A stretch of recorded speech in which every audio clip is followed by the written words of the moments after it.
కస్తూరి తిలకం లలాట పలకే వక్షస్థలే కౌస్తుభం నాసాగ్రే నవమౌక్తికం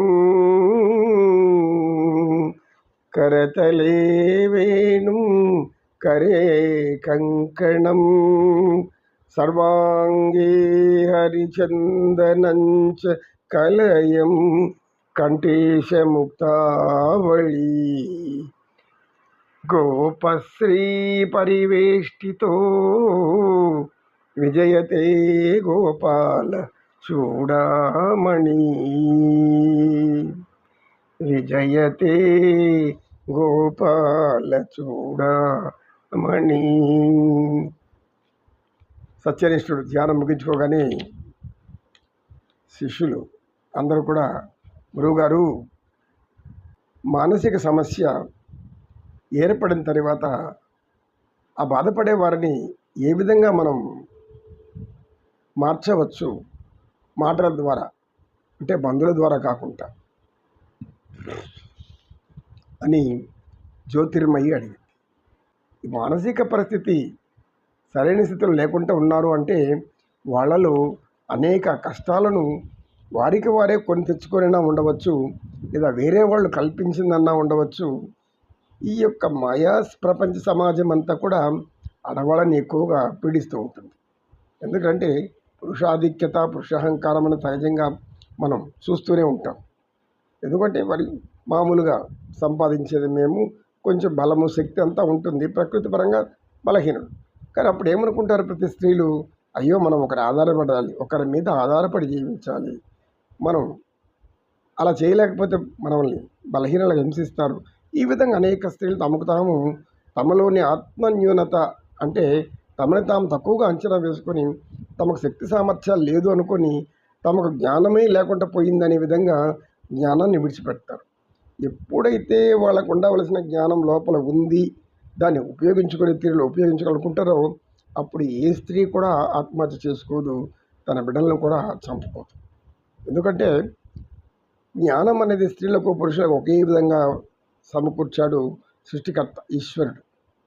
ఆ యొక్క జ్ఞానాన్ని తెలిపేదే మన భగవద్గీత. భగవద్గీతలో మనకు కొద్దిగా ఇంకా రాబోయే 18 యోగాలు 18 అధ్యాయాల్లో ఆయన ఇప్పుడు మొదటి విషాద యోగం అయిపోయింది. విషాదానికి కారణం అర్జునుడి మానసిక పరిస్థితులు కూడా మనకు అర్థమైంది. అంటే మన మానసిక పరిస్థితిని మనమే బాగు చేసుకోవాలంటే గొప్ప గొప్ప గురువుల మాటలు వినాలి. ముఖ్యంగా వివేకానంద స్వామి యొక్క మాటలు వింటూ ఉంటే అవి మనల్ని ఎక్కడికో తీసుకెళ్తాయి. శ్రీకృష్ణ పరమాత్మని యొక్క జీవిత విధానాన్ని, ఆయన జీవితంలో చేసినటువంటి గొప్ప విజ్ఞానాన్ని ఉపయోగించుకొని దుష్టుడు ఎలా నాశనం చేస్తూ వచ్చాడో అది మనం తెలుసుకున్నామంటే ఆనందంగా ఉంటాం. ఎందుకు ఆయన ఒక పద్ధతి, ఒక పథకం ప్రకారం శత్రువులను బలహీనలు చేసి తాను వాళ్ళని నాశనం చేసే పద్ధతిని ఆయన మనసులో పెట్టుకుని ఆయన అందుకోసమే అవతరించాడు శ్రీ మహావిష్ణువు. ఇది మనం ఒక్కరూ అందులో ఆ యొక్క ధర్మాన్ని తెలుసుకో, స్త్రీలోలుడని లేదా స్త్రీలతో నిత్యం ఆనందిస్తూ ఉంటాడని, స్త్రీల సుఖాల కోసం ఆయన పాకులాడుతున్నాడని, ఆయన కోసం అనేక మంది స్త్రీలు పాకులాడుతూ ఉంటారు. అట్టనే ఆయన ధర్మం ఎప్పుడు చేయడు కూడా. సంపూర్ణంగా ధర్మమే తానైనప్పుడు ధర్మాన్ని ఏర్పరిచిన వాడే తానైన వాడు దాన్ని ఎలా మనిషిగా పుట్టి దాన్ని వదిలిపెట్టాడు.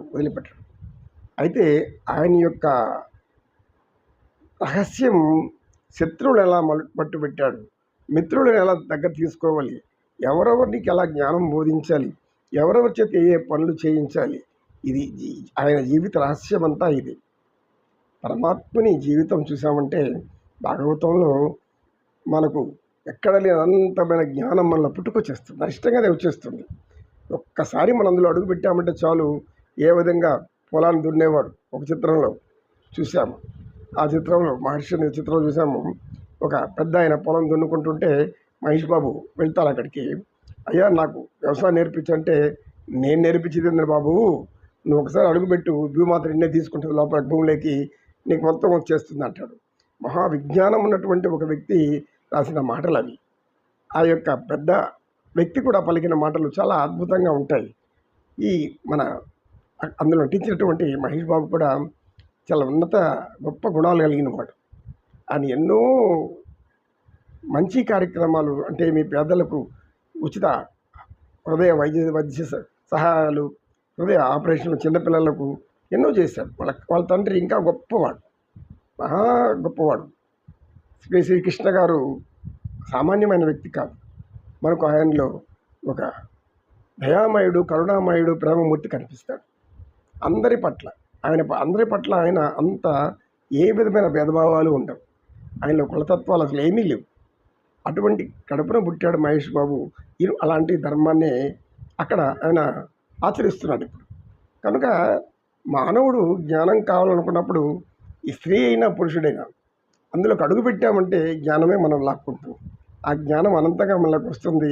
అనంతంగా రావడానికి అర్థమేమి, దాని యొక్క నిరూపణ ఏమి, అది ఏ విధంగా మనం తెలుస్తుంది జ్ఞానం వచ్చిన వాళ్ళు లేని వాళ్ళని అంటే, జ్ఞానం ఉన్నవాడు ఎప్పుడు నవ్వుతూ చెప్తుంటాడు, నవ్వుతూ వింటుంటాడు, నవ్వుతూనే మాట్లాడతాడు, ఆనందంతోనే ఉంటాడు, విసుగు ఉండదు, ఆయాసం ఉండదు, అలసట ఉండదు, కసి ఉండదు, పగ ఉండదు, ద్వేషం ఉండదు. జ్ఞానం లేనివాడు వీటి వ్యతిరేకంగా అన్నీ కలిగి ఉంటారు. కనుక ఇతరుల ఆరోగ్య సమస్యలను, మానసిక సమస్యలు ముఖ్యంగా పట్టించుకొని చెప్పగలిగిన మాటలు చెప్తే ఖచ్చితంగా గొప్ప మార్పు వస్తుంది. మానసిక సమస్యలపై అవకాశం ఉంది. స్త్రీలకు అధికంగా ఉంటుంది, ఎందుకంటే అధిక ఒత్తిడికి లోనవుతుంటారు. అన్నిటిని సమకూర్చుకొని అన్నిటిని సమంగా పోవాలనేటువంటి సమయంలో ఎవరు పురుషుల వల్ల ఈ సమస్యలు వస్తుంది, కానీ వాళ్ళకి వేరే వారి వల్ల రాదు.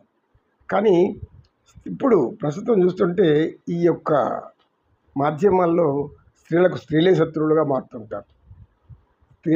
స్త్రీలే శత్రువులుగా మారుతుంటారు. ఇంతవరకు చిత్రాలు మేము చూసినప్పుడు పురుషులు విలన్లుగా ఎక్కువ ఉండేవాళ్ళు. విలన్లు అంటే మీ ప్రతినాయకులు. కానీ ఇప్పుడు ప్రతినాయకులు స్త్రీలు ఎక్కువగా ఏర్పడుతున్నారు. ప్రతినాయకులుగా స్త్రీని హింసిస్తుంటుంది. ఇలాంటి హింసా ప్రవృత్తి అనేకంలో చూసి అనేక మంది స్త్రీలు ఏడుస్తూ ఉంటారు. ఎక్కడ చూడు ప్రతి చిత్రంలో ఏడుపే ఎక్కువ ఉంటుంది, నవ్వు ఎక్కడో ఒక చిన్న శాతం ఉంటుంది అంతే. అన్ని ఏడుపులు రాకపోతే ఆడవాళ్ళు చూడరు. ఆడవాళ్ళకి ఏం కావాలి, అన్ని ఏడుస్తూ దుఃఖంతో బాధలతో ఉంటే అబ్బా కష్టాలు అయ్యాయి, ఎందుకు వాళ్ళకు వచ్చే కష్టాలు మనకు కూడా మనమే అనుకో లీనమైపోయి అందులో ఆ పాత్రలో మనం కూడా లీనమైపోయి అది నిజం. అది చిత్రము ఏదో మన యొక్క ఆహ్లాదానికో ఈ యొక్క సమయం గడపడానికి చిత్రించారని తెలియదు, లీనమైపోయి బాధపడుతుంటారు. సరే, ఇలాగా బాధ పెంచుకునే వాళ్ళు ఉంటారు. ఒక ఊరిలో దాసుడి తప్పులు దండంతో సరి. నమో కృష్ణ కృష్ణం వందే జగద్గురుం.